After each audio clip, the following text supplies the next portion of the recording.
We are going to start with the common yoga pose, cat and cow. This will be the first part of the exercise. You want to make sure your knees are below your hips and your hands are below your shoulders. A natural curve is a slight little bend in the spine, so you can see there is a little bit of a bow. Now if you have an increased curve, you'll see a deeper curve in your lower back. If you have no curve, you won't have a bow but more of an arch. It'll be hard to get your back into a flatter position in both of these conditions. Most people struggle with the cat and cow because they aren't properly engaging the right muscles. What I want you to do is to use your abdominal muscles. You will start from using your very low back and the upper pelvic area. You will start with your butt sticking towards the ceiling and letting the rest of the spine follow through. Now you can start moving again from there. Tuck your tail between your legs and then you'll feel the rest of your spine move as it shifts your back into a different position. You will be using your abdominal muscles to help pull that pelvis so it can tuck in your tailbone. Repeat by sticking your butt out. The rest of the spine will follow without much effort. And repeat tucking your tail by using your abdominal muscles to slowly do that. Then stick your butt out and follow the rest of the steps again.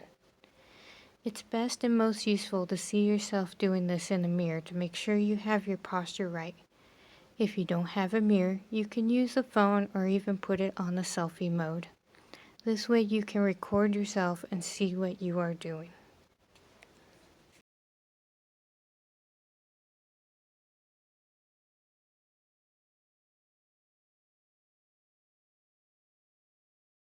In this exercise, we will be working on pelvic tilting. Lay on your back, and if you have a big curve in your spine, you'll be able to get your hands or arms under there. What you want to do is to learn how to use your abdominal muscles so you can get your back flat into the floor. Do not push through your heels. Your abdominals will do all the work. Tighten up your abdominals and pull your pelvic back so you can get it flat against the ground. Verify that you're not pushing through your heels or legs. They should be relaxed so that your abdominal muscles are doing all the work. This will be hard work on your abs, so it might be hard at first. Make sure you don't use the abdominals too much.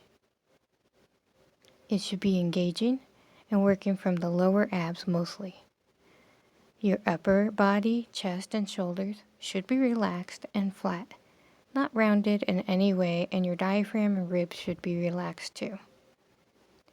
Now we got the posture and position right, let's start this exercise. Bring the back to the floor using the abdominals muscles and make sure it's all relaxed and count to 10 as you hold this position while breathing. Relax and repeat. It is a lot to think about, so don't worry if you can't get it right the first time. Each time you'll do this, you'll get more familiar and be able to focus a little bit differently in the areas. Essentially, you're just looking forward to using your lower abdominals to bring your back flat to the floor, while your upper or lower body is relaxed.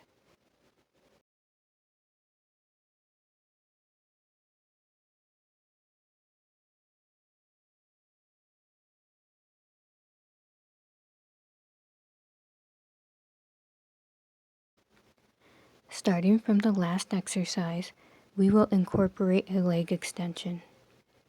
Repeat bringing the back to the floor and see if you can slide the leg slowly down without allowing your back to pull up.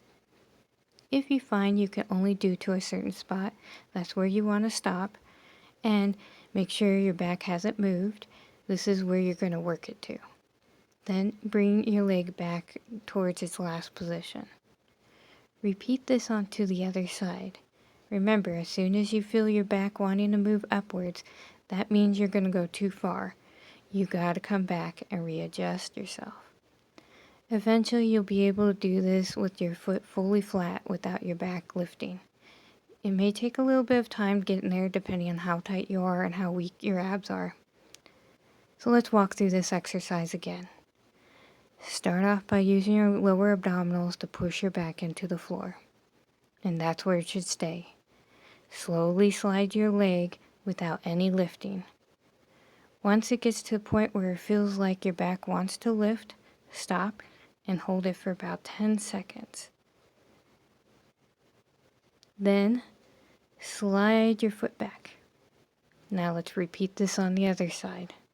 And remember, once when you hit to that point, hold it for 10 seconds.